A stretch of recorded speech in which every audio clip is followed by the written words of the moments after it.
ఓం నమో వేదాత్మకాయ వెంకటేశాయ. రామ రామ నమోస్తుతే జయ రామభద్ర నమోస్తుతే. రామచంద్ర నమోస్తుతే జయ రాఘవాయ నమోస్తుతే. దేవదేవ నమోస్తుతే జయ దేవరాజ నమోస్తుతే. వాసుదేవ నమోస్తుతే జయ వీరరాజ నమోస్తుతే. వాసుదేవ నమోస్తుతే జయ వీరరాజ నమోస్తుతే.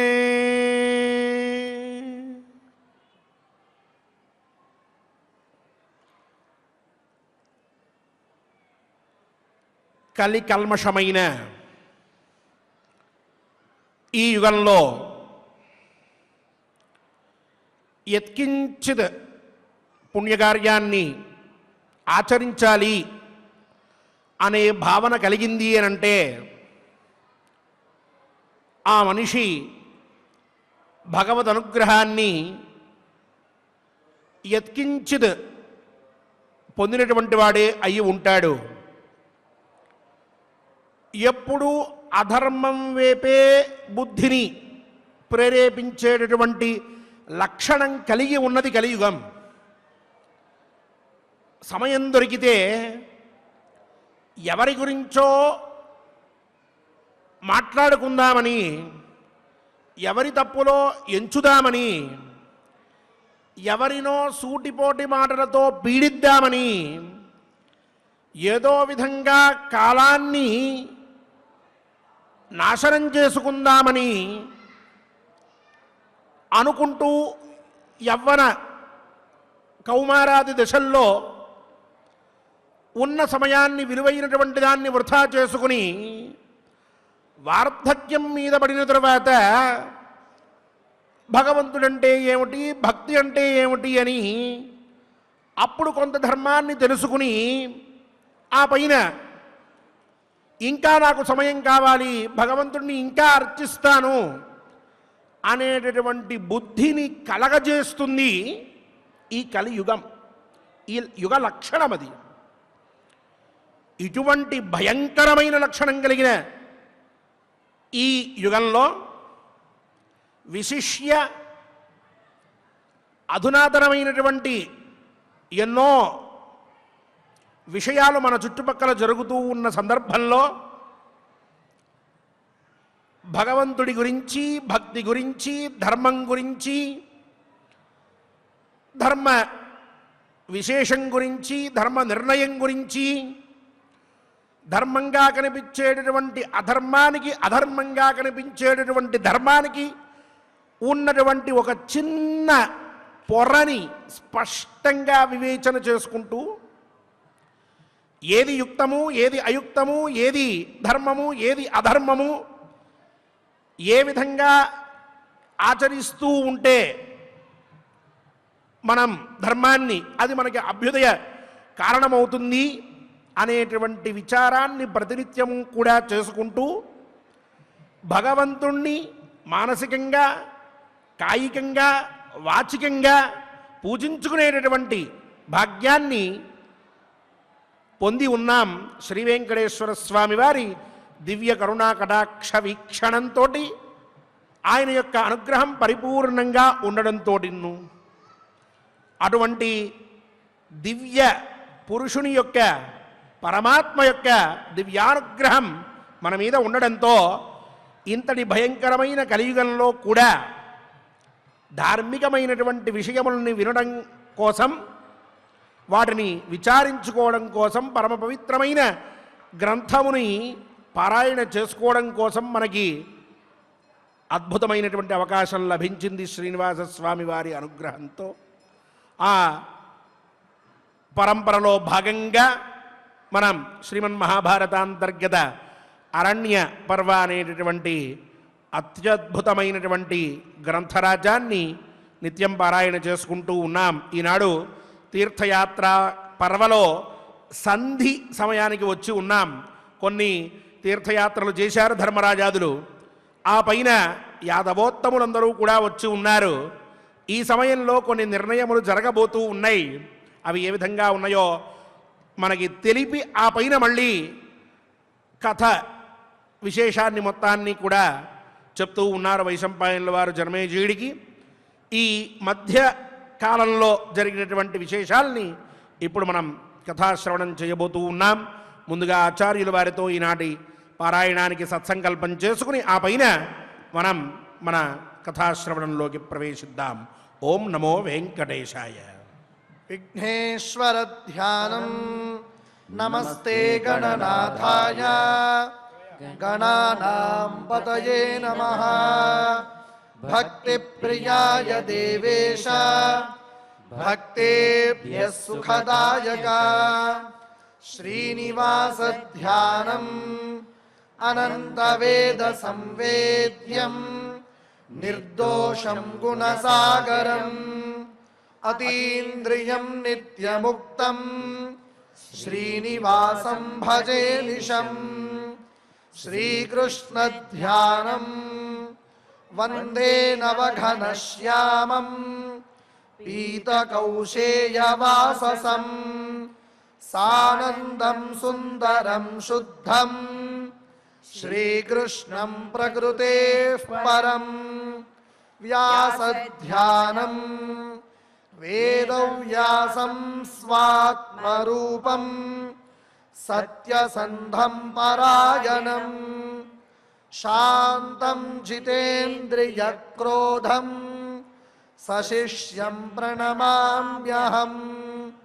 అథ సంకల్పః శ్రీమదాదివరాహ క్షేత్రే విరాజమానస్య జగద్రక్షణార్థమవతీర్ణస్య శ్రీమదఖిలాండకోటిబ్రహ్మాండనాయకస్య శ్రీవేంకటేశ్వర స్వామినః పరిపూర్ణానుగ్రహేణ సర్వేషాం భక్తజనానాం ఆధివ్యాధినివృత్తిద్వారా ఆయురారోగ్యైశ్వర్యాభివృద్ధ్యర్థం సర్వారిష్టనివృత్తిద్వారా సకలశ్రేయోభివృద్ధ్యర్థం ధర్మార్థకామమోక్షాఖ్య చతుర్విధాం పురుషార్థసిద్ధ్యర్థం సమస్త పాపక్షయార్థం శ్రీపరమేశ్వర ప్రీత్యర్థం శ్రీమన్మహాభారతే వనపర్వణి యథాశక్తి ఏకోనవింశత్యధికశతతమోऽధ్యాయాంతర్గత శ్లోకపారాయణం ఆచార్యముఖేన కరిష్యామహే. శ్రీకృష్ణ పరబ్రహ్మణే నమః.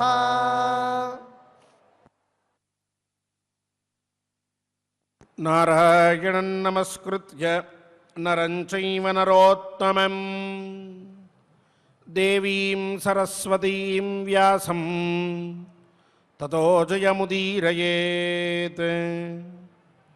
అథ ఏకోనవింశత్యధికశతతమోऽధ్యాయः. జనమేజయ ఉవాచ ప్రభాసతీర్థమాసాద్య పాండవా వృష్ణయస్తథా కిమకుర్వన్ కథాశ్చైషాం కాస్తత్రా సంస్తపోధన. తే హి సర్వే మహాత్మానః సర్వశాస్త్రవిశారదాః వృష్ణయః పాండవాశ్చైవ సుహృదశ్చ పరస్పరం. వైశంపాయన ఉవాచ ప్రభాసతీర్థం సంప్రాప్య పుణ్యం తీర్థం మహోదధేః. వృష్ణయః పాండవాన్ వీరాః పరివార్యోపతస్థిరే. తతో గోక్షీరకుందేందుమృణాలరజతప్రభः వనమాలీ హలీరామः బభాషే పుష్కరే క్షణం.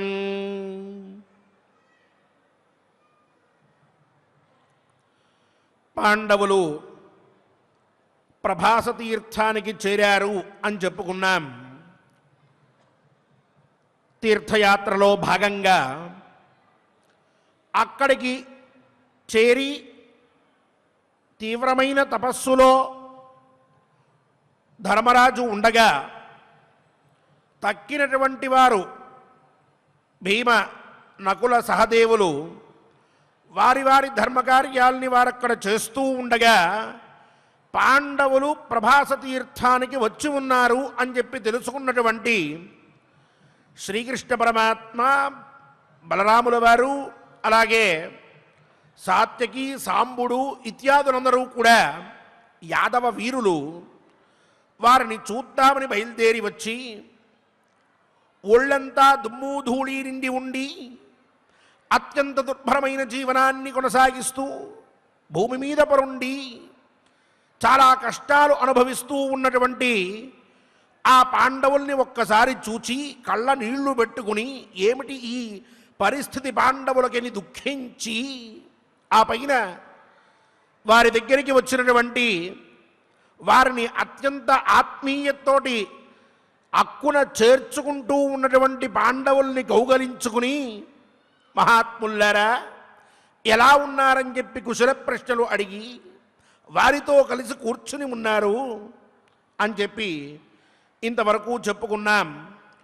ఆ సమయంలోనే వారి బాధని చూచి పాండవులు కూడా కొంత బాధపడుతూ ఉంటే ఊరడించారు అని చెప్పి చెప్పుకున్నాం.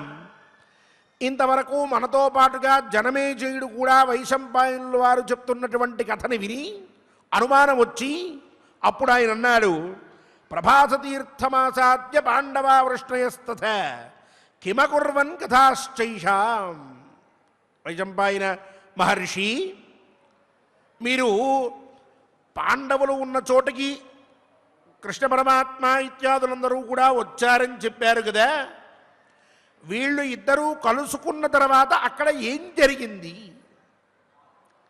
పరస్పరం వీరు ఏం విషయం మాట్లాడుకున్నారు, వీరి ప్రస్తావన ఎట్లా ఉన్నది. ఇక తేహి సర్వే మహాత్మానః సర్వశాస్త్ర విశారదాః.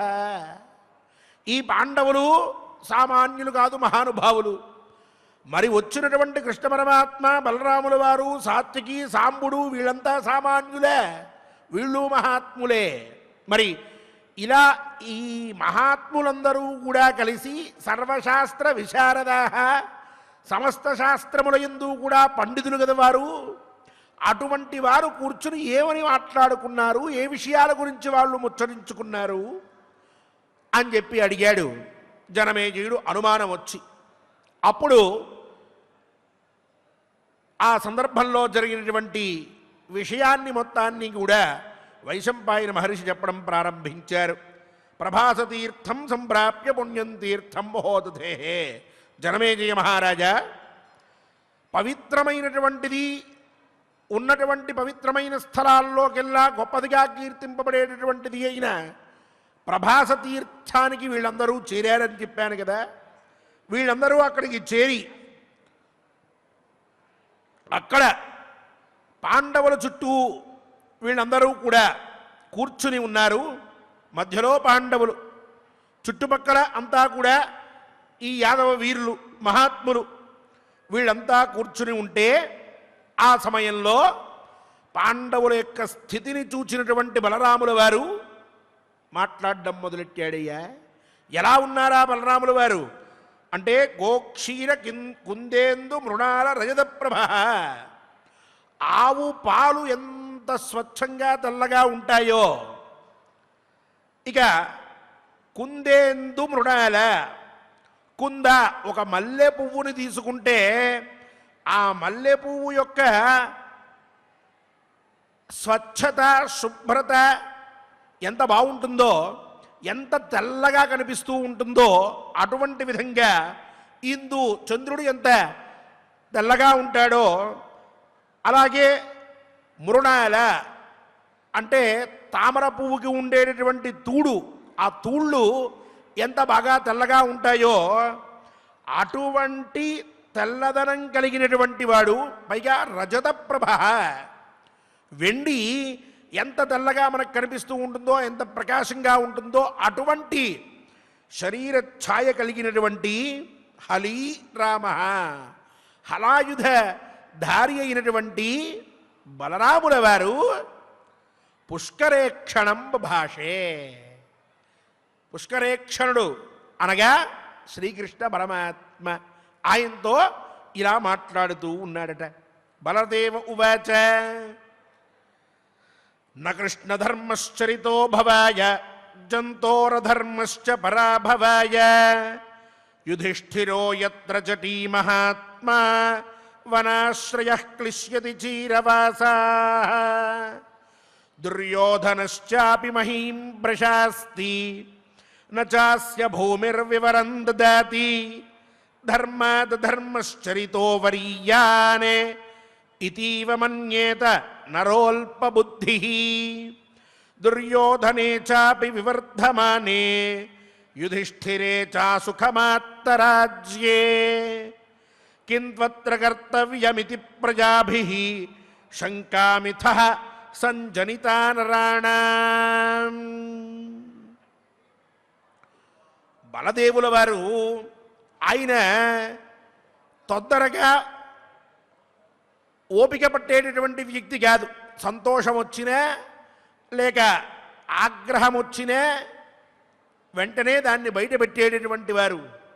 ఆయన అంటున్నారు శ్రీకృష్ణ పరమాత్మని చూచి, నకృష్ణ ధర్మ చరితో భవాయ. కృష్ణ, ఆచరించినటువంటి ధర్మం ఏదీ కూడా శ్రేయస్సు కారణం కాదయ్యా. అలాగే జంతోహో అధర్మశ్చ పరాభవాయ, అలాగే ఎవరైనా అధర్మాన్ని ఆచరిస్తే అది పరాభవానికి కూడా కారణం కాదు. చూడు, మహాత్ముడైనటువంటి ధర్మరాజు నార బట్టలు కట్టి జడలు ధరించి వనంలో బాధపడుతూ ఉన్నాడు. ఏం చెప్పమంటావు అన్నారు ఆయన. చూడండి ఎంత గొప్ప విషయం అన్నారో, ఎంత గొప్పగా ఆయన మాట్లాడుతూ ఉన్నారో. ఆయనకి బాధ కలిగింది చూసే. ఏమిటి ఇదే? రాజసూయ యాగం చేసినటువంటి మహాత్ముడు పుట్టి బుద్ధరిగి ఇంతవరకు కూడా ఏనాడు అబద్ధం మాట్లాడినటువంటి వాడు, ఎప్పుడూ కూడా సత్యాన్నే ఆశ్రయించి ఉండేటటువంటి వాడు, నిజాన్ని మాట్లాడేవాడు. ఇటువంటి వాడైన ధర్మరాజు ఇన్ని రోజుల పాటు ధర్మాన్ని ఆచరిస్తూ వస్తే చివరికి ధర్మరాజుకి జరిగిన సత్కారం ఏమిటి అంటే ఆయన్ని ఇగో ఈ మట్టిలో పడుకోబెట్టడం, ఈ అరణ్యాల్లోకి తోసేయడం, ఇక్కడ బాధలు అనుభవించమని చెప్పడమా? ధర్మం ఆచరిస్తే ఏం కలగాలి? ఉన్నతమైనటువంటి శ్రేయస్సు కలగాలి కదా. ఒక ధర్మకార్యం మనం చేస్తున్నాం అనుకోండి, దానివల్ల మనకేం కావాలి, ఏం జరగాలి? ఒక పుణ్యం రావాలి, మనకు కష్టం కాకుండా ఉండాలి, మనకి ఏ విధమైనటువంటి బాధ కలగకూడదు. ఆ విధంగా ఇప్పుడు మనం చేసిన ధర్మం మనల్ని రక్షించాలి. అదేగా ధర్మో రక్షతి రక్షిత అంటే అర్థం.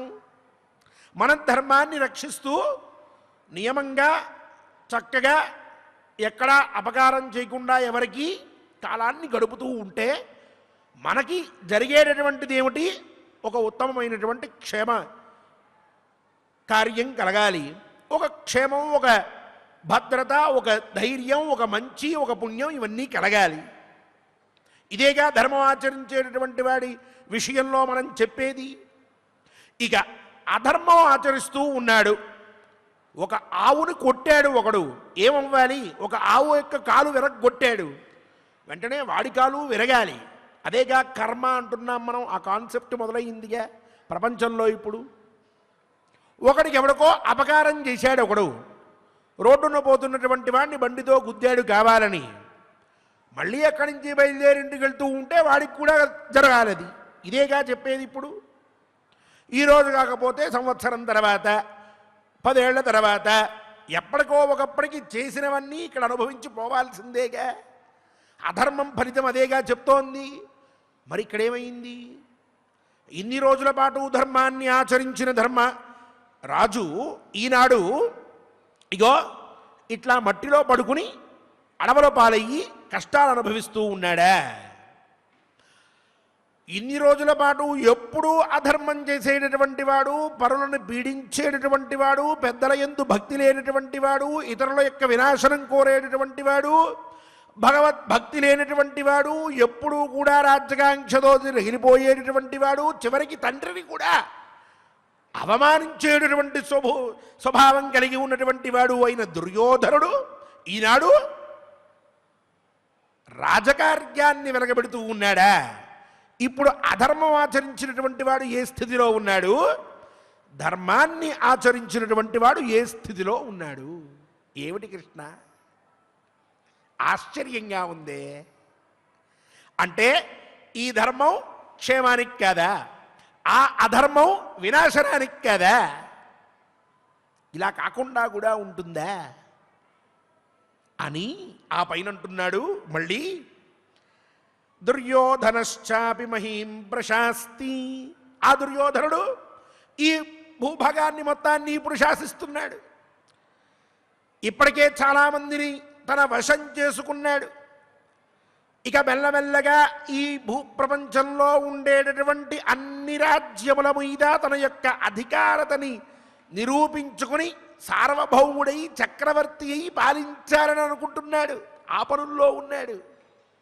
ధర్మరాజు తీర్థయాత్రలు చేసుకుంటూ పుణ్య సంపాదన అంటుంటే అక్కడ భోగాలు అనుభవిస్తూ ఉన్నాడు.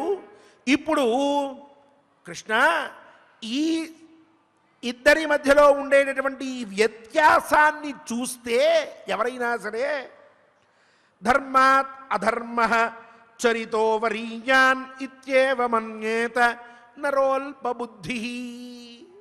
అల్పబుద్ధి నరహ.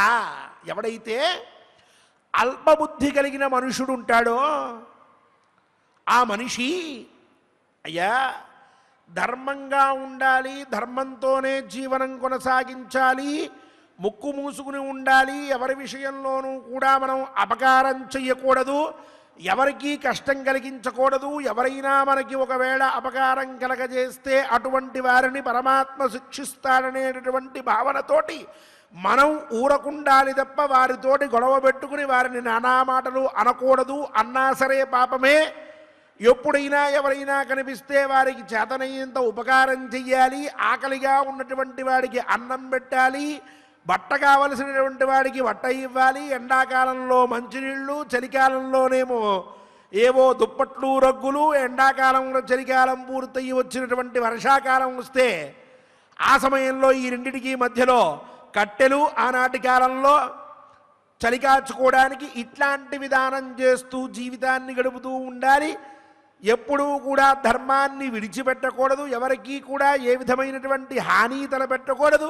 దయ, క్షమ, అహింస ఇత్యాదులన్నీ కూడా మనలో పరిపూర్ణంగా ఉండాలి అని ఆలోచించడం అనే విషయమే, ఆ స్వభావమే, ఆ పద్ధతే మూర్ఖత్వాన్ని తెలిపేటటువంటిది. ఎందుకు అనంటే అగో ధర్మరాజు అట్లా తయారయ్యాడు కాబట్టి. అదే ఎవడైతే నాకేమిటి అంటూ ఎదురొచ్చినటువంటి వాడిని ప్రతి ఒక్కరిని కూడా తిట్టుకుంటూ కొట్టుకుంటూ వాడి మీద ఆధిపత్యం చెలాయిస్తూ ఎవరిని లక్ష్య పెట్టగా ధర్మమా అధర్మమా అన్న విచారం వదిలిపెట్టి ఆ క్షణానికి బుద్ధి ఏ విధంగా అయితే ప్రేరేపిస్తుందో ఆ విధంగా మనకి నచ్చినటువంటి పనులు చేసుకుంటూ పోతూ ఒక పని ఏదైనా మొదలైంది అని అంటే దాంట్లో ఉండేటటువంటి గుణం ఏమిటి, దాంట్లో ధర్మం ఎంత అధర్మం ఎంత అని ఆలోచించక నాకు ఇలా నచ్చింది కాబట్టి నేను ఇట్లానే చేస్తానంటూ పెద్దల్ని అవమానిస్తూ ఎవరిని గౌరవించక కులగురువులు ఇత్యాదుల్ని కూడా అవమానిస్తూ నా పైన ఒకడిని పెట్టుకోవడం అనేటటువంటిది సహించలేక వారెవరినన్నా పెట్టుకుంటే వారి మాట వినాల్సి వస్తుందని అటువంటి వారిని కూడా ఎదిరించి ఇక గురువు లేడు, తండ్రి లేదు, దైవం లేదు, భక్తి లేదు, ఒక హద్దు లేదు, ఇష్టం వచ్చినట్టు ప్రవర్తించి చంపడానికి చావడానికి సిద్ధమే అంటూ ఇష్టం వచ్చినట్టు ప్రవర్తిస్తేనే భవిష్యత్తులో మనం బ్రతకగలం. అదే ధర్మము. ఎందుకు దుర్యోధనుడు అట్లా చేసే కదా ఇప్పుడు భూమిని మొత్తాన్ని పరిపాలిస్తున్నాడు. దానాలన్నాడు, ధర్మాలన్నాడు, సత్యమన్నాడు, నిజమన్నాడు, ఎవరికి అపకారం కాదన్నాడు, నేను ఒక మాట ఇస్తే మళ్ళీ తప్పనన్నాడు, ఎవరి దగ్గర తలవంచనన్నాడు, అందరినీ కూడా నా వాళ్ళు అనుకుంటానన్నాడు, నేను అజాతశత్రువునన్నాడు. ఏమయ్యాడు ధర్మరాజు? అడవులు బాలయ్యాడు. నాకెవడంటే లెక్కలేదు, నేనే రాజు, నేనే మంత్రి అన్నాడు. దుర్యోధనుడు ఏమయ్యాడు? రాజ్యాన్ని పరిపాలిస్తున్నాడు. కాబట్టి దుర్యోధనుడు చేసిందే మంచిది. ధర్మరాజు చేసినటువంటి పని ఏమాత్రము కూడా తెలివిగా చేసినటువంటి పని అనిపించుకోదు. ధర్మరాజుకి ఏమాత్రము కూడా బ్రతకడం చేత కాదు అని అనుకుని అధర్మాన్ని ఆచరించడమే మంచిది అనుకుంటాడయ్యా. ఎవరు? అల్పబుద్ధి, జ్ఞానం లేనటువంటి వాడు. అలాంటి స్థితి వచ్చి పడింది ఇప్పుడు. ఇదేం విచిత్రం శ్రీకృష్ణ. బలరాములు వారు అంటున్నారు, వాళ్ళ పాండవుల యొక్క కష్టాన్ని చూసి తట్టుకోలేక. ఇక ఈ ప్రశ్నలకి సమాధానం ఎవరు చెప్పాలి? పరమాత్మే చెప్పాలి. ఆయన అడుగుతున్నాడు ఈయన బలరాములు వారు. అలా అంటూ ఇంకా అంటూ ఉన్నారు ఆయన, ఇలా అధర్మాన్ని ఆచరించేటటువంటి వాడు దుర్యోధనే చాపి వివర్ధమానే. దుర్యోధనుడు అంతకంతకీ పెరుగుతూ ఉంటే, ధర్మరాజు రాజ్యాన్ని కోల్పోయి దుఃఖిస్తూ ఉంటే, సామాన్యమైన మనుషులు ఇప్పుడు మనతో పాటుగా జీవనం కొనసాగిస్తున్నటువంటి మనుష్యులు ఈ సందర్భంలో దేన్ని ఆచరించాలి? ధర్మాన్న అధర్మాన్న? ధర్మాన్ని ఆచరిస్తే కష్టం కనిపిస్తోంది, అధర్మాన్ని ఆచరిస్తే సుఖం కనిపిస్తోంది. మనిషి కోరుకునేది ఏమిటి? సుఖమే కదా. ఎవడూ కూడా కష్టాన్ని కోరుకోడు కదా. అంతా ఏం చెప్పారు? ధర్మాదర్థశ్చ కామశ్చ అన్నారు. ధర్మం వల్లే అర్థం వస్తుందయ్యా, ధర్మం వల్లే కోరికలు తీరుతాయ్యా. ధర్మే సర్వం ప్రతిష్ఠితం తస్మాత్ ధర్మం పరమం వదంతి అని వేదము చెప్పింది కదా. మరి అటువంటి ధర్మాన్ని ఆచరిస్తే ఇక్కడ కలగలేదే, కంటికి కనిపించేదేగా మనిషి నమ్మేది. ఆ ధర్మాన్ని ఆచరించిన దుర్యోధనుడు ఎప్పుడూ కూడా ఆచరించినటువంటి వాడు ఉత్తమంగా ఉంటే ఆచరించిన ఈ యుధిష్ఠిరుడు గో ఇట్లా అయిపోయాడు. ఇప్పుడు సామాన్యుడు ఏమనుకుంటాడు? నాకు ఈ సందేహం కలుగుతోంది.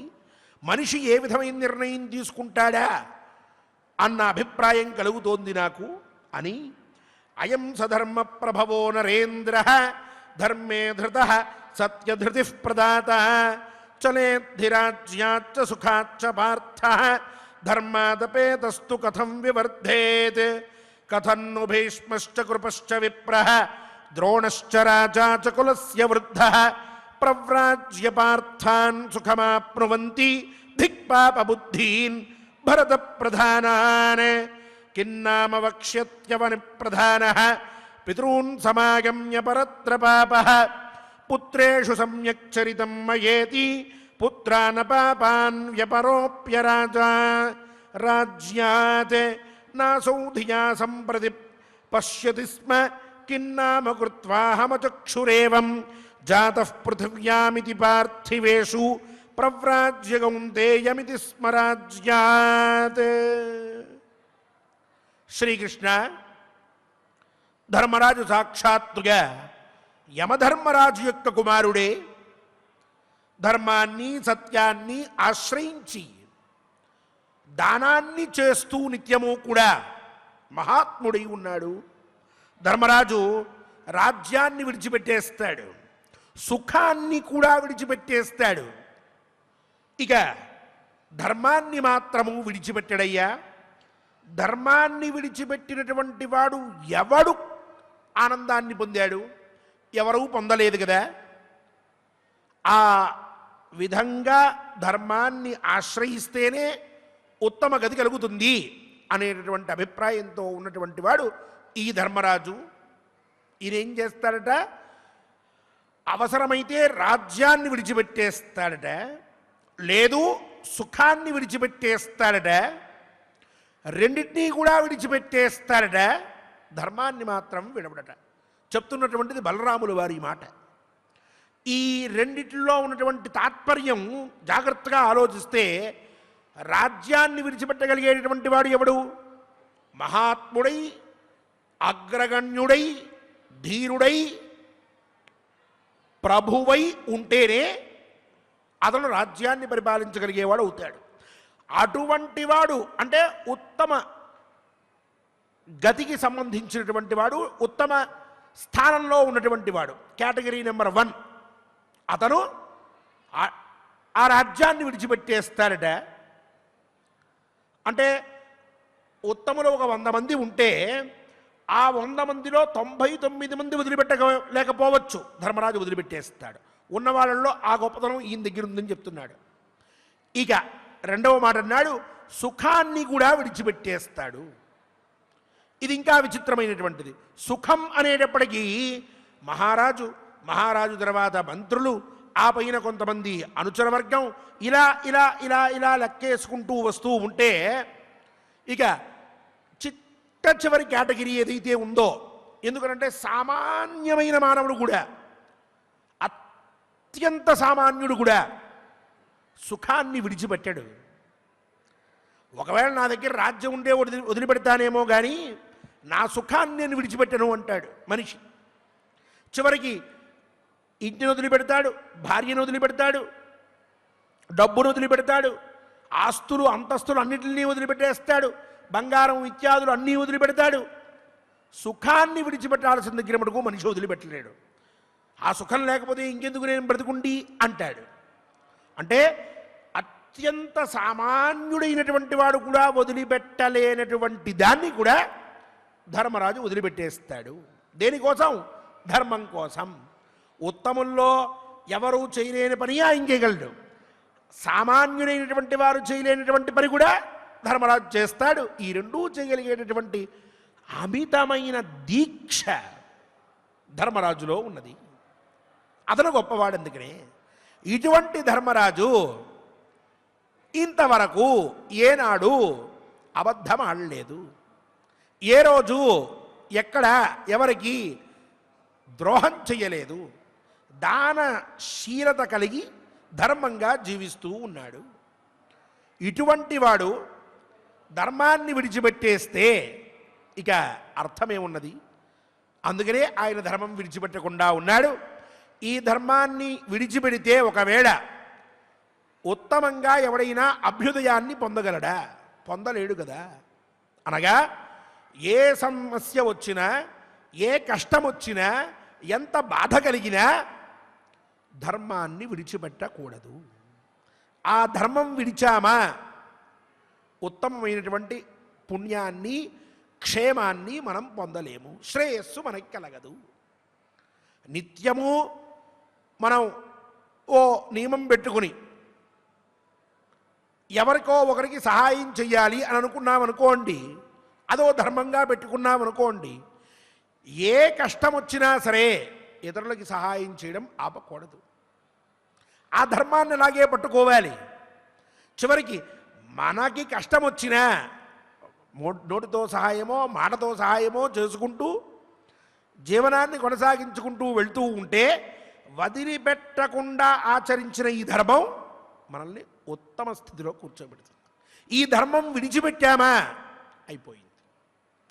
ఇంతవరకు చేసినటువంటి పుణ్యము లేదు, ఆ పైన ఉత్తమమైనటువంటి స్థితి లేదు. అది చెప్తున్నారు బలరాముల వారు. ఇంకా అంటూ ఉన్నారు.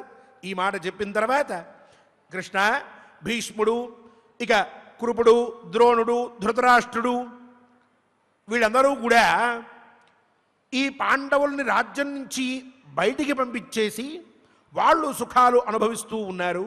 ప్రవ్రాజ్యపార్థాన్ సుఖమాప్నువంతి. అయితే వాళ్ళందరికీ కూడా ఇది ఒక పెద్ద నింద అవుగాక, వాళ్ళు ఈ నిందని మోస్తూనే ఉందురుగాక, వాళ్ళు పాండవుల లాంటి గో సదృశులని రాజ్యం నుంచి వెళ్ళగొట్టారు అనేటటువంటి అపవాదుని వారు భరిస్తూ ఉండాల్సిందే. వారి బుద్ధి ఎప్పుడూ కూడా పాపం వైపే కొనసాగుతూ ఉంది. ఇక పాపాత్ముడైనటువంటి ధృతరాష్ట్రుడు, ఈయన ఇప్పుడు బాగానే ఉన్నాడనుకో, రేపు పోతాడుగా. ఆ పైన పైకి వెళ్ళి తన పితృదేవతల్ని కలుసుకుంటాడుగా.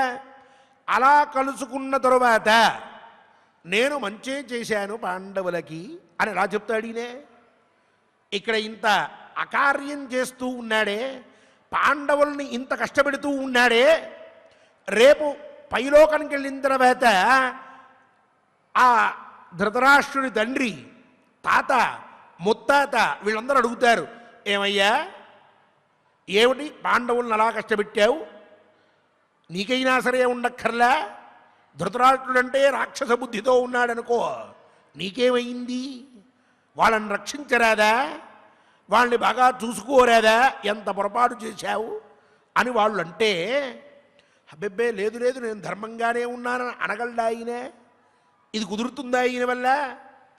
ఇక రాజ్యం నుంచి బయటికి పంపించేసి వాళ్ళందరినీ మోసగించినటువంటి ధృతరాష్ట్రుడి దగ్గర సమాధానం ఏముంది కృష్ణ అని, నాసౌధియా సంప్రతి పశ్యతి స్మ కిం నామ కృత్వాహమచక్షురేవం జాతః పృథివ్యామితి పార్థివేషు ప్రవ్రాజ్యకౌంతేయమితి స్మరాజ్యాత్ నూనం సమృద్ధాన్ పితృలోకభూమౌ చామీకరాభాన్ క్షితిజాన్ ప్రఫుల్లాన్ విచిత్రవీర్యస్య సుతః సపుత్రః కృత్వా నృశంసం బత పశ్యతి స్మ వ్యూఢోత్తరాంసాన్ పృథులోహితాక్షాన్ నేమాన్ పృచ్ఛన్ సశృణోతి నూనం ప్రాస్థాపయత్యత్ సవనం సశంకః యుధిష్ఠిరం సానుచమాత్తశస్త్రం యోయం పరేషాం పృతనాం సమృద్ధాం నిరాయుధో దీర్ఘభుజో నిహన్యాత్ శ్రుత్వైవ శబ్దం హి వృకోదరస్య ముంచంతి సైన్యాని సకృత్సమూత్రం. ఇక నేను ఇలా అనుకుంటున్నాను కృష్ణ అంటున్నారు బలరాములు వారు.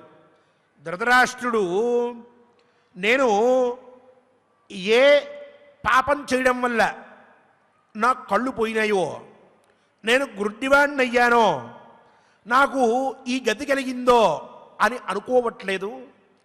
పూర్వజన్మలో ఏదో పాపం చేస్తే కదా ఇగో ఈ జన్మలో ఈ అంధత్వం వచ్చింది అని అనుకోవాలి. అలా ఏ పాపం చేశానో అని ధృతరాష్ట్రుడు అనుకోవట్లేదు.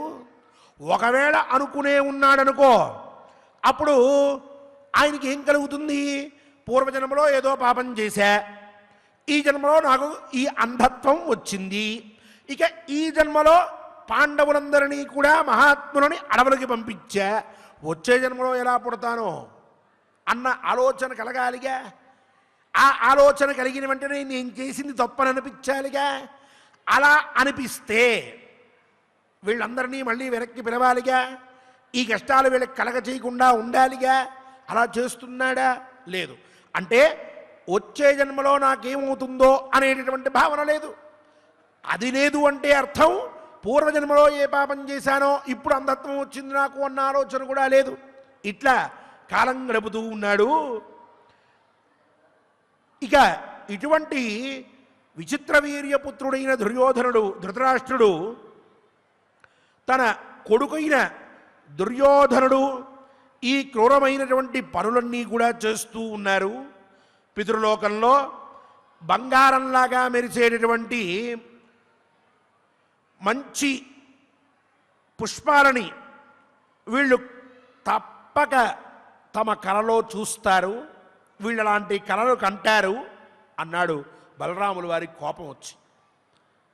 బంగారం లాంటి పూలు వికసించినటువంటి చెట్లని కల్లో చూడడం ఏమిటండి అనంటే, చనిపోయే ముందు అటువంటి కలలు కనిపిస్తాయిట. అందుకని వీళ్ళందరూ కూడా తొందరలో అలా చూడబోతూ ఉన్నారు. అంటే వీళ్ళందరికీ మరణం సంభవించింది, చచ్చుదురుగాక అని బలరాముల వారి ఆక్రోశం. అలా అని ఇక చాలా గొప్పవాళ్ళు, పెద్ద పెద్ద భుజములు కలిగినటువంటి వారు, దృఢ స్కంధాలు కలిగిన వారు, విశాల నేత్రాలు కలిగినటువంటి వారు. అంటే ఇక్కడ చూడండి బలరాముల వారి పోలిక, చాలా పెద్ద పెద్ద భుజాలు కలిగినటువంటి వారు.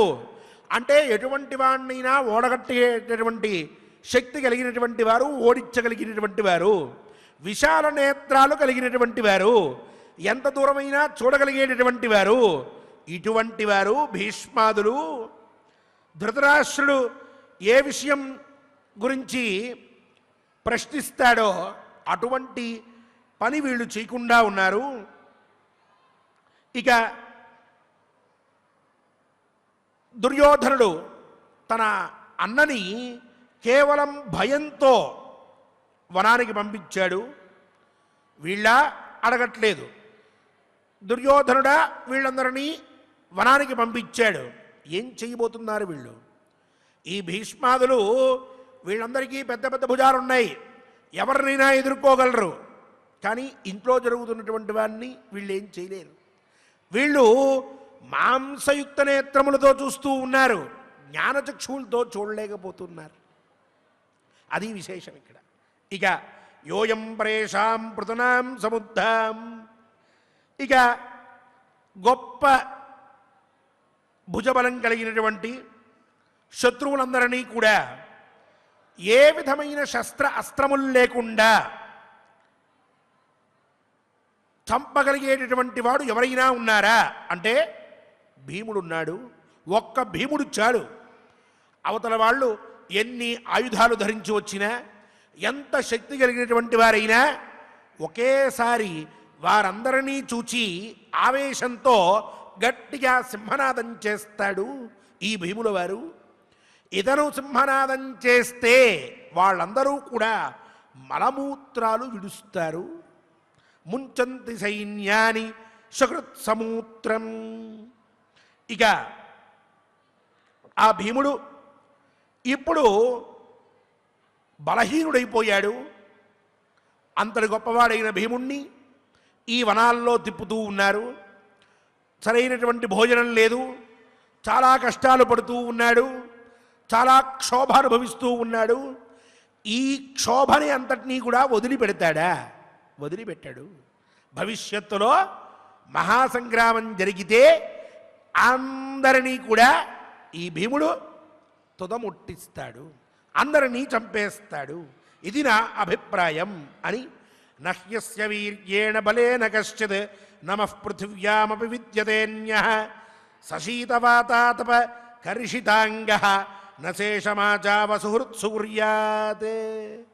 ఇక ప్రాచ్యాన్ నృపాన్ ఏకరథేన జిత్వా వృకోదరస్సానుచరాన్ రణేషు న్యస్త్యా స్వస్త్యాగమత్యోతిరథస్తరస్వీ సోయం వనే క్లిశ్యతి చీరవాసాః యస్సింధుకూలే వ్యజన్హృదేవాన్ సమాగతాన్ దాక్షిణాత్యాన్ మహీపాన్ తం పశ్యతేమం సహదేవమధ్య తరస్వినంతాపసవేషరూపం యః పార్థివానేకరథేన జిగ్యే దిశం ప్రతీచీం ప్రతియుద్ధశౌండః సోయం వనే మూలఫలేన జీవన్ జటీచరత్యద్య మలాచితాంగః.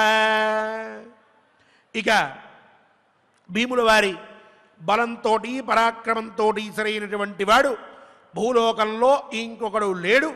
చలి కానీ ఎండ కానీ ఇవేవి కలిగినా భీముల వారి శరీరం ఎప్పటికీ కృషించదు. అటువంటి వాడు శత్రువుల్లో ఒక్కడిని కూడా విడిచిపెట్టకుండా ఆ కౌరవులకు సంబంధించినటువంటి సైన్యంలోని ప్రతి ఒక్కడిని కూడా చీల్చి చీల్చి చంపి ఈ కోపాన్ని మొత్తాన్ని తీర్చుకుంటాడు. అలాగే కాక ఇక పూర్వదిగ్విజయ యాత్రలో ఈ భీముడు పూర్వదిక్కున ఉన్న రాజులందరినీ ఓడించి మహావైభోగంతో తిరిగి వచ్చాడు. ఈనాడు నారబట్టలు కట్టి ఆ వేగం తగ్గి అడవిలో కష్టాలన్నీ అనుభవిస్తూ ఉన్నాడు. అలాగే ఈ దక్షిణ దిక్కున ఉన్నటువంటి రాజులందరినీ కూడా జయించి ఎదిరించినటువంటి వాడు, జయించిన వాడు ఆయన సహదేవుడు ఈనాడు ఒక తపస్సు చేసుకునేటటువంటి ముని ఏ వేషంతో ఉంటాడో అటువంటి వేషంతో కాలాన్ని గడుపుతున్నాడు కృష్ణ. అలాగే నకులుడు ఒక్కడే పడమ దిక్కు వైపు వెళ్ళి అక్కడ ఉన్నటువంటి రాజులందరినీ కూడా జయించి వచ్చాడు. ఇప్పుడు కందమూల ఫలాలు తింటూ బ్రతుకుతున్నాడు. జడలు కట్టినటువంటి మాసిన శరీరంతో తిరుగుతూ ఉన్నాడు.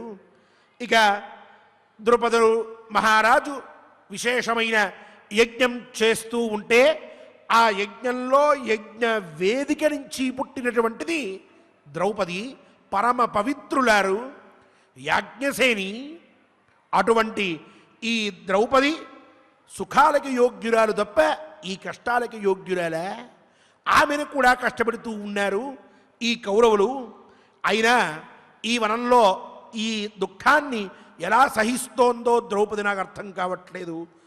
శ్రీకృష్ణ, ధర్మ, వాయు, ఇంద్ర, అశ్వినీ దేవతల పుత్రులైనటువంటి వారు ఈ పాండవులు.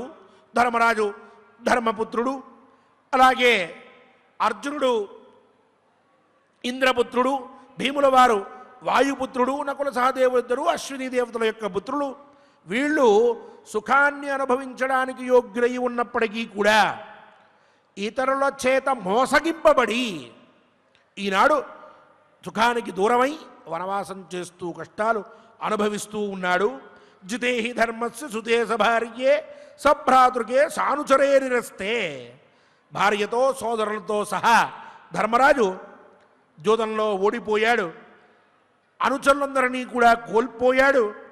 ఇక అవినీతిపరాయణుడు, అహంకారి అయిన దుర్యోధనుడు నిరంతరం వృద్ధి చెందుతూ ఉంటే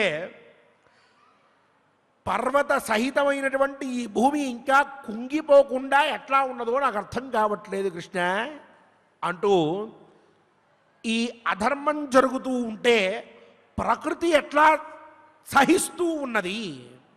ఇంత అధర్మం కదా, వాళ్ళ పని వాళ్ళు చేసుకుంటూ ఉన్నారు, ధర్మంగా ఉన్నారు, ధర్మకార్యం చేస్తూ ఉన్నారు. ఎవరికీ కష్టం కలిగించలేదే, ఎవరినీ ఒక్క మాట అనలేదే, ఎవరితోటి కూడా వివాదం లేదే, నలుగురికి చేతనైనంత వరకు ధర్మాన్నే చెప్తూ వచ్చారే, వాళ్ళ స్వార్థము ఏమీ లేదే, విద్యుక్తమైనటువంటి ధర్మాన్ని ఆచరిస్తూ వస్తూ ఉన్నారే. ఇటువంటి వారిని మోసగించడమా, ఇటువంటి వారిని వెళ్ళగొట్టడమా, ఇటువంటి వారిని అవమానానికి గురి చెయ్యడమా, మోసంతో రాజ్యాన్ని స్వీకరించడమా, ఇటువంటి వారికి అన్యాయం తలబెట్టి వీళ్ళు పోయిన తర్వాత హాహాకారాలు చేస్తూ ఏదో గొప్ప కార్యం సాధించినట్లుగా జబ్బలు చరుచుకుంటూ మనమే గొప్ప అని మూర్ఖులు ఆనందపడుతూ ఉంటే, ఆ మూర్ఖులు అంతకంతకీ గొప్పవాళ్ళమని భావిస్తూ ఉంటే, ఇన్ని పర్వతాలతోటి ఇన్ని అరణ్యాలతోటి ఉన్నటువంటి ఈ భూమి మునిగిపోక కంపించుకోపోక ఇంకా ఇలా ప్రశాంతంగా ఎట్లా ఉంది శ్రీకృష్ణ? ఎలా జరుగుతోంది ఇది అంటూ బలరాముల వారు తన యొక్క బాధని మొత్తాన్ని కూడా శ్రీకృష్ణ పరమాత్మతో పంచుకుంటూ ఉంటే అక్కడ ఉన్నటువంటి యదువీరులందరూ చూస్తూ ఉన్నారు, వింటూ ఉన్నారు, పాండవులు వింటూ ఉన్నారు. ఆ సమయంలో ఇక ఇంత జరిగిన తర్వాత మహాత్ముడైనటువంటి ఇంకొక ఆయనకు కోపం వచ్చింది. ఆయన కూడా ఇక లేచి మాట్లాడడం మొదలెట్టాడు. ఇలా జరగడమా పాండవులకి అంటూ ఇక ఆ పై మాటలు మాట్లాడుతున్నారు. ఈయన ఇంతవరకు ఒక స్థితిని కలగజేశారు. తమ యొక్క కష్టాన్ని, ఈ పాండవుల యొక్క బాధని, వీళ్ళ యొక్క సత్య ధర్మ నిష్టని, ఆ కౌరవుల యొక్క అకృత్యాన్ని, అధర్మాన్ని బలరాముల వారు నిరూపిస్తే, ఆ పైన అలాంటి అపకారం చేసిన, అధర్మాన్ని ఆచరించిన ఆ కౌరవులకి ఏం కావాలి, వాళ్ళు ఎట్లా అవ్వాలి, వాళ్ళ జీవితం ఎట్లా ముగియాలి అనే విషయాన్ని పైన ఇంకో మహాత్ముడు మొదలుపెట్టి చెప్తూ ఉంటే, ఇంకో మహాత్ముడు ఆ పై మాటలు మాట్లాడుతూ ఉంటే, ఆ పైన ధర్మరాజు శ్రీకృష్ణ పరమాత్మ కొన్ని విషయాలు చెప్పబోతూ ఉన్నారు. మనం ఎల్లుండి కథాశ్రవణంలో పునః ఆ విశేషాలను విందాం. ఈనాటి ఈ పారాయణాన్ని, శ్లోకములన్నింటినీ కూడా ఆచార్యుల వారితో కలిసి చేసుకుందాం. శ్రీకృష్ణ పరమాత్మ యొక్క అనుగ్రహాన్ని పొందుతూ, అధర్మం ఆచరించినటువంటి వాడు ఈనాడు బాగున్నా, గొప్పగా ఉన్నా, ఏనాడో ఓనాడు తప్పక వినాశనాన్ని పొందుతాడు. ధర్మాన్ని ఆచరించేటటువంటి వాడు వెర్రిబాగుల వాడిలాగా లోకంలో వ్యవహరింపబడుతూ ఉన్నా, నలుగురు చూసి పిచ్చివాడు, అమాయకుడు, భ్రాంతుడు, ఎందుకు పనికిరానివాడు, చావలేనటువంటి వాడు, సత్వం లేనటువంటి వాడు, ఏమాత్రం బలం లేనటువంటి వాడు, పౌరుషం లేనటువంటి వాడు, మగాడు కాదు అంటూ ఇలాంటి మాటలు మాట్లాడబడిన అలాంటి మాటలతోటి వెగతాళితోటి లేనిపోని నవ్వులతోటి వాడు పీడింపబడిన కాలాంతరంలో మహాత్ముడు రేవాడు అని నీరాజనాలు అందుకొనబడతాడు. ఈనాడు ధర్మం ఆచరించినటువంటి వాడికి రేపు భవిష్యత్తులో జరగబోయేటటువంటిది సత్కారమే తప్ప చీత్కారం కాదు. ఈనాడు అధర్మం ఆచరించినటువంటి వాడు సత్కారం పొందుతున్నా రాబోయే కాలంలో చీత్కారం తప్ప వాడి యొక్క గొప్పదనం నిలబడదు. ఇది తరతరాలుగా అనాదిగా సనాతన ధర్మంలో కనిపిస్తూ ఉన్నటువంటి సత్యం అనేటువంటి నిజం ఈనాడు బయటపడి ఉన్నది. కాబట్టి ఈ విషయాన్ని దృష్టిలో పెట్టుకుని ధర్మాన్ని మాత్రమే ఆశ్రయిద్దాం. ధర్మరక్షకుడైనటువంటి శ్రీవారి అనుగ్రహాన్ని పొందుదాం. ఓం నమో వెంకటేశాయ. ఓం నమో వెంకటేశాయ. చక్కగా ఆచార్యుల వారి ద్వారా ప్రవచనామృతాన్ని మనం విన్నాం. ఇక శ్లోకపారాయణంలో భాగంగా అరణ్యపర్వ 119వ అధ్యాయం 1వ శ్లోకం నుంచి కలిసి పారాయణం చేసుకుందాం. ఓం నమో వెంకటేశాయ. అథ ఏకోనవింశత్యధికశతతమోऽధ్యాయः ఏకోనవింశత్యధికశతతమోऽధ్యాయः జనమేజయ ఉవాచ ప్రభాసతీర్థం ఆసాద్య పాండవాః కృష్ణయస్తథా కిమకుర్వన్ కథాశ్చైషాం కాస్తత్రాసంస్తపోధన దేహి సర్వే మహాత్మానః సర్వశాస్త్ర విశారదాః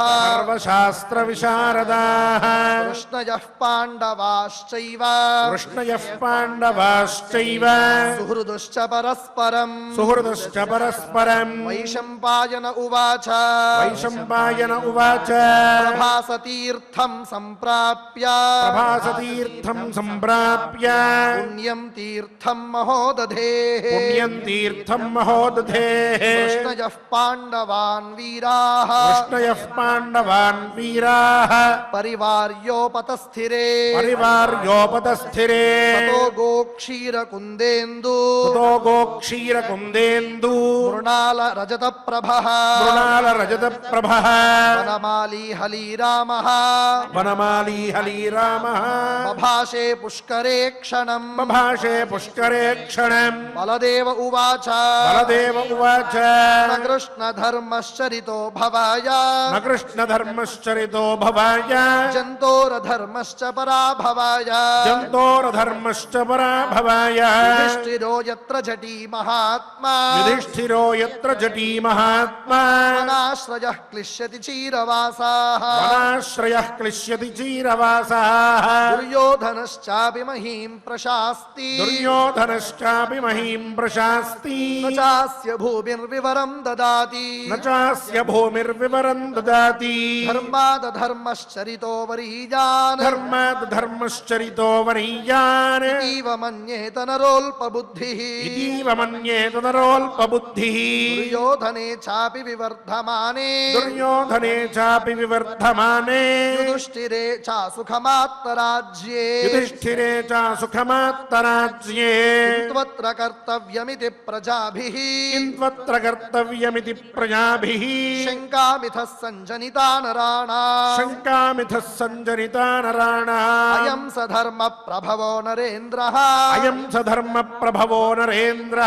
ధర్మే ధృతః సత్యధృతిః ప్రదాతా చలేద్ధిరాజ్యాచ్చ సుఖాచ్చ పార్థః ధర్మాదపేతస్తు కథం వివర్ధేత్ కథన్ను భీష్మశ్చ కృపశ్చ విప్రః ద్రోణశ్చ రాజా చ కులస్య వృద్ధః ప్రవ్రాజ్య పార్థాన్ సుఖమాప్నువంతి పార్థాన్ సుఖమాప్నువంతి దిక్పాపబుద్ధీన్ భరత ప్రధానాన్ దిక్పాపబుద్ధీన్ భరత ప్రధానాన్ నామ వక్ష్యత్యవని ప్రధానః కిన్నామ వక్ష్యత్యవరి ప్రధానః పితॄన్ సమాగమ్య పరత్ర పాపః పితॄన్ సమాగమ్య పరత్ర పాపః పుత్రేషు సమ్యక్ చరితం మయేతి పుత్రేషు సమ్యక్ చరితం మయేతి పుత్రాన పాపాన్ వ్యపరోప్యరాజ్యాత్ పుత్రాన పాపాన్ వ్యపరోప్యరాజ్యాత్ నాసౌ ధియా సంప్రతి పశ్యతి స్మ నాసౌ ధియా సంప్రతి పశ్యతి స్మ కిన్నామ కృత్వా హమచక్షురేవం కిన్నామ కృత్వా హమచక్షురేవం జాతః పృథివ్యామితి పార్థివేషు జాతః పృథివ్యామితి పార్థివేషు ప్రవ్రాజ్య కౌంతేయమితి స్మరాజ్యాత్ ప్రవ్రాజ్య కౌంతేయమితి స్మరాజ్యాత్ నూనం సమృద్ధాన్ పితృలోక భూమౌ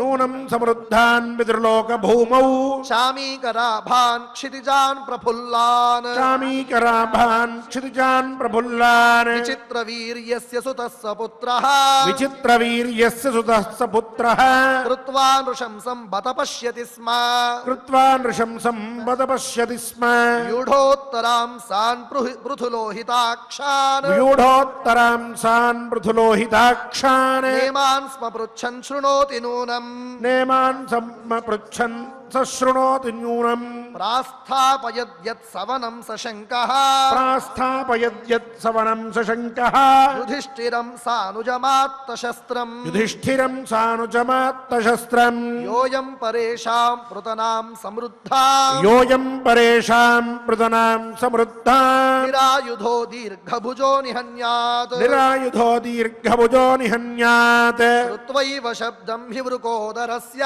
శ్రుత్వైవ శబ్దం హి వృకోదరస్య ముంచంతి సైన్యాని సకృత్సమూత్రం ముంచంతి సైన్యాని సకృత్సమూత్రం సక్షుత్పిపాసాధ్వకృశస్తరస్వీ చక్షుత్పిపాసాధ్వకృశస్తరస్వీ సమేత్య నానాయుధ బాణపాణిః సమేత్య నానాయుధపాదబాణపాణిః వనే స్మరన్ వాసమిమం సుఘోరం వనే స్మరన్ వాసమిమం సుఘోరం శేషన్న కుర్యాదితి నిశ్చితం మే శేషన్న కుర్యాదితి నిశ్చితం మే నహ్యస్య వీర్యేన బలేన కశ్చిత్ నహ్యస్య వీర్యేణ బలేన కశ్చిత్ సమః పృథివ్యామపి విద్యతేన్యః సమః పృథివ్యామపి విద్యతేన్యః శీతవాతాతపకర్షితాంగః సతీతవాతాతపకర్షితాంగః నశేషమాజావసుహృత్సు కుర్యాత్ నశేషమాజావహ సుహృత్సు కుర్యాత్ రాచ్యాన్ నృపానేకరథేన జిత్వా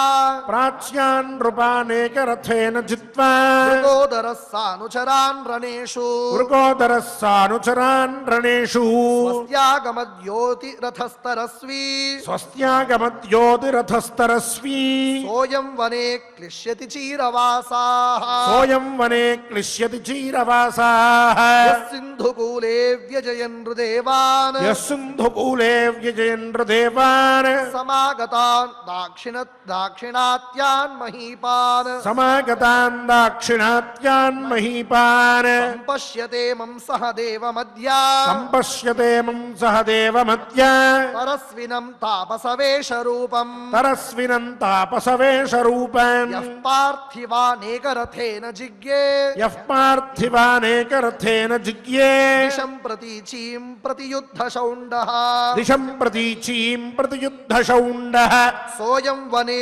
మూలఫలేన జీవన్ సోయం వనే మూలఫలేన జీవన్ జటీచరత్యద్య మలాచితాంగః జటీచరత్యద్యమలాచితాంగః సత్రే సమృద్ధేతి రథస్య రాజ్ఞః సత్రే సమృద్ధేతి రథస్య రాజ్ఞః వేదీతలాదుత్పతితా సుతాయా వేదీతలాదుత్పతితా సుతాయ సేయం వనే వాసమిమం సుదుఃఖం సేయం వనే వాసమిమం సుదుఃఖం కథం సహత్యద్య సతీ సుఖారః కథం సహత్యద్య సతీ సుఖారః త్రివర్గముఖ్యస్య సమీరణస్య త్రివర్గముఖ్యస్య సమీరణస్య దేవేశ్వరస్యాప్యథవాశ్వినోశ్చ దేవేశ్వరస్యాప్యథవాశ్వినోశ్చ ఏషాం సురాణాం తనయాః కథన్ను ఏషాం సురాణాం తనయాః కథన్ను వనేచరన్ హ్యస్త సుఖాః సుఖార్హాః వనేచరన్ హ్యస్త సుఖాః సుఖారః జితే हि धर्मस्य सुते सभार्ये जिते हि धर्मस्य सुते सभार्ये सभ्रातृके सानुचरे निरस्ते सभ्रातृके सानुचरे निरस्ते दुर्योधने चापि विवर्धमाने दुर्योधने चापि विवर्धमाने कथन्न सीदत्यवनिः सशैला कथन्न सीदत्यवनिः सशैला इति श्रीमन्महाभारते इति श्रीमन्महाभारते वनपर्वान्तर्गता वनपर्वान्तर्गता तीर्थयात्रा पर्वणि तीर्थयात्रा पर्वणि लोमश तीर्थयात्राया लोमश तीर्थयात्राया बलरामवाक्ये एकोनविंशत्यधिकशततमोऽध्यायः 19विंशत्यधिकशततमोऽध्यायः ओम नमो वेंकटेशाय गोविंदनाम संकीर्तनम विशेष पुण्यप्रदम प्रतिनित्यं गोविंद गोविंद अंटू आर्तितो భగవన్నామస్మరణ చేస్తూ గోవింద నామ సంకీర్తనలో మునిగి తేలుతూ స్వామివారి అత్యంత ఇష్ట భక్త గణంలో మనం కూడా చేరి తరిస్తూ ఉన్నాం. ఈ భాగ్యం ఎల్లప్పటికీ మని స్వామివారిని ప్రార్థిస్తూ ఈ భక్తిని స్థిరం చెయ్యమని ఈ బుద్ధిని స్థిరం చెయ్యమని కోరుకుంటూ స్వామివారిని గోవిందనామములతో ఈనాడు శ్రీమాన్ కె సుబ్రహ్మణ్యం గారు మరియు ఇతర అన్నమాచార్య ప్రాజెక్ట్ కళాకారులందరితో కలిసి కీర్తిద్దాం. శ్రీవారి పరిపూర్ణ ఆశీరనుగ్రహ పాత్రులమవుదాం. ఓం నమో వెంకటేశాయ.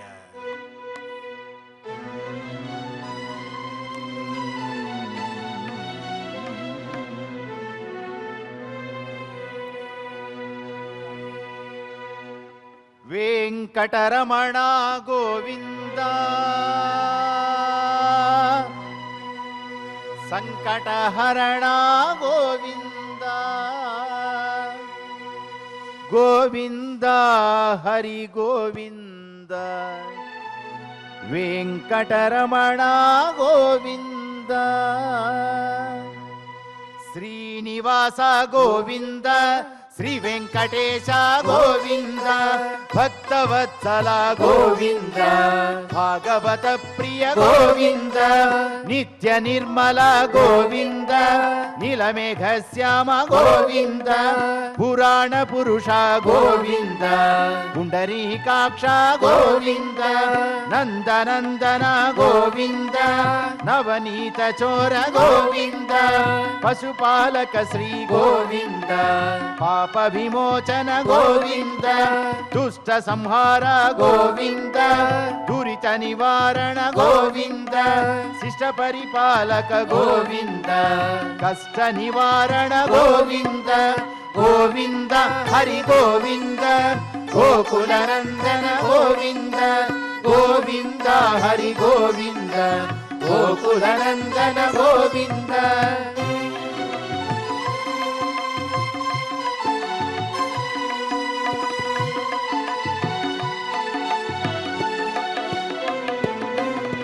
వజ్రమకుటధర గోవింద వరాహమూర్తి గోవింద గోపీ జనలోల గోవింద గోవర్ధనోద్ధర గోవింద దశరథనందన గోవింద దశముఖమర్దన గోవింద పక్షివాహన గోవింద పాండవ ప్రియ గోవింద మత్స్యకూర్మ గోవింద మధుసూదన హరి గోవింద వరాహ నరసింహ గోవింద వామన భృగురామ గోవింద బలరామానుజ గోవింద బౌద్ధ కల్కిధర గోవింద వేణుగాన ప్రియ గోవింద వెంకటరమణ గోవింద గోవింద హరి గోవింద గోకుల నందన గోవింద గోవింద హరి గోవింద గోకుల నందన గోవింద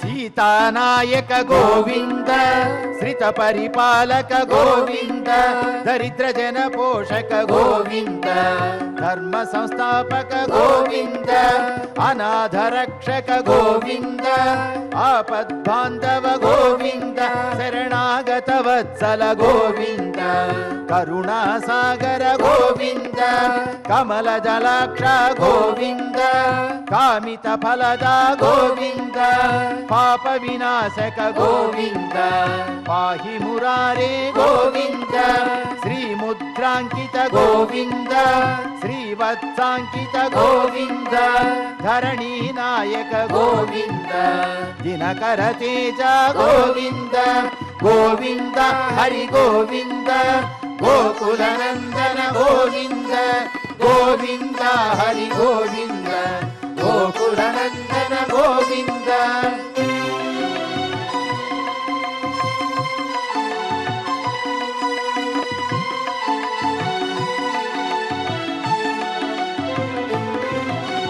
పద్మావతి ప్రియ గోవింద ప్రసన్నమూర్తి గోవింద అభయహస్త గోవింద అక్షయ వరద గోవింద శంఖ చక్రధర గోవింద శాంగ గదాధర గోవింద విరజాతిరస్త గోవింద విరోధి మర్దన గోవింద సాలగ్రామధర గోవింద సహస్రనామ గోవింద లక్ష్మీ వల్లభ గోవింద లక్ష్మణాగ్రజ గోవింద కస్తూరి తిలక గోవింద కాంచనాంబరధర గోవింద గరుడ వాహన గోవింద గజరాజ రక్షక గోవింద గోవింద హరి గోవింద గోకుల నందన గోవింద గోవింద హరి గోవింద గోకుల నందన గోవింద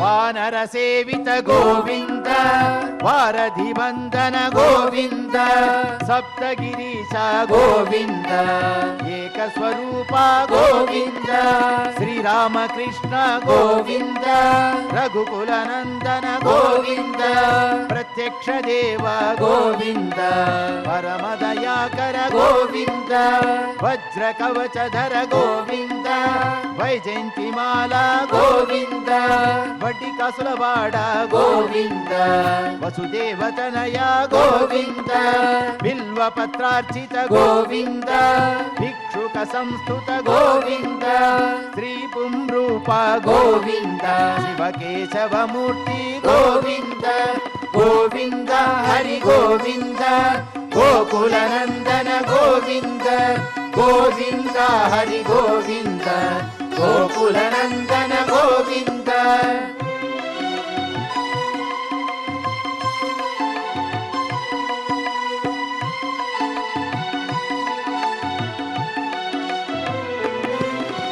బ్రహ్మాండ రూప గోవింద భక్త రక్షక గోవింద నిత్య కళ్యాణ గోవింద నీరజనాభ గోవింద అతిరామ ప్రియ గోవింద హరి సర్వోత్తమ గోవింద జనార్దన మూర్తి గోవింద జగత్ సాక్షి రూప గోవింద అభిషేక ప్రియ గోవింద ఆపన్ నివారణ గోవింద రత్న కిరీట గోవింద రామానుజనుత గోవింద స్వయం ప్రకాశ గోవింద ఆశ్రిత పక్ష గోవింద నిత్య శుభప్రద గోవింద నిఖిల లోకేశ గోవింద గోవింద హరి గోవింద గోకుల నందన గోవింద గోవింద హరి గోవింద గోకుల నందన గోవింద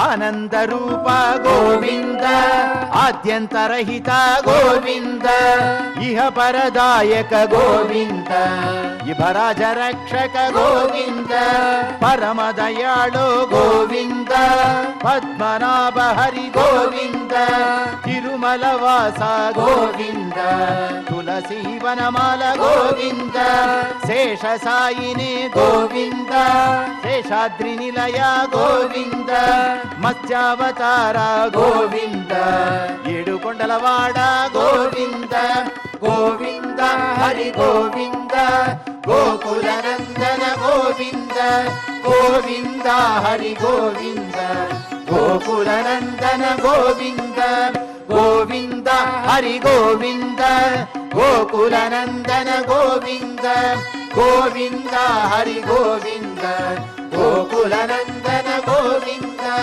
గోవింద హరి గోవింద గోకుల నందన గోవింద గోవింద హరి గోవింద గోకుల నందన గోవింద గోకుల నందన గోవింద గోకుల నందన గోవింద ఏడుకొండలవాడ వెంకటరమణ గోవింద గోవింద ఆపదముక్కులవాడ అనాథరక్షక గోవింద గోవింద శ్రీ శ్రీనివాస శ్రీ వెంకటేశ గోవింద గోవింద గోవింద గోవింద గోవింద గోవింద. ఓం నమో వెంకటేశాయ. క్షమాప్రార్థనాదులతో స్వామివారిని ప్రార్థిద్దాం.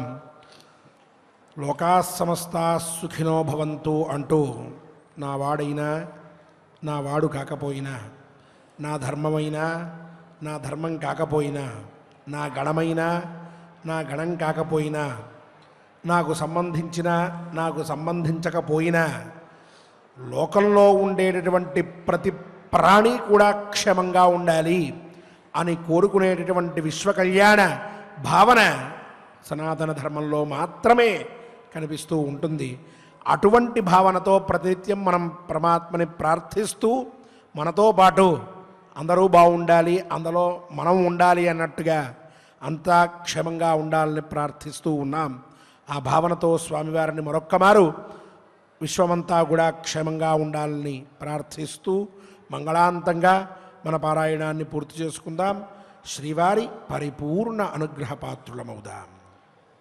అథ క్షమా ప్రార్థనా యదక్షరపదభ్రష్టం మాత్రాహీనం చ యద్భవేత్ తత్సర్వం క్షమ్యతాం దేవ నారాయణ నమోస్తుతే. అథ లోకక్షేమ ప్రార్థనా స్వస్తి ప్రజాభ్యః పరిపాలయంతాం న్యాయేన మార్గేణ మహీం మహిషాః గోబ్రాహ్మణేభ్యః శుభమస్తు నిత్యం లోకాః సమస్తాః సుఖినో భవంతు. అథ భగవత్ సమర్పణం కాయేన వాచా మనసేంద్రియైర్వా బుద్ధ్యాత్మనా వా ప్రకృతే స్వభావాత్ కరోమి యత్ సకలం పరస్మై నారాయణాయేతి సమర్పయామి.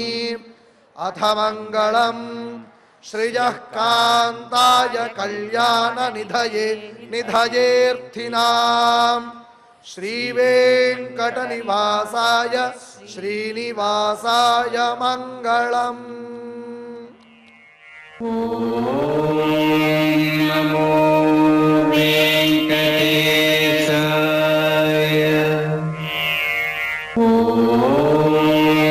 నమో వెంకటేశాయ.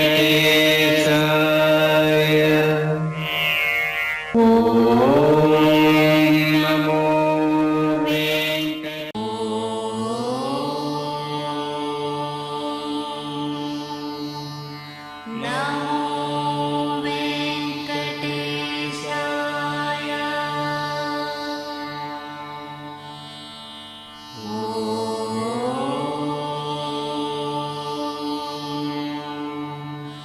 నమో వెంకటేశాయ.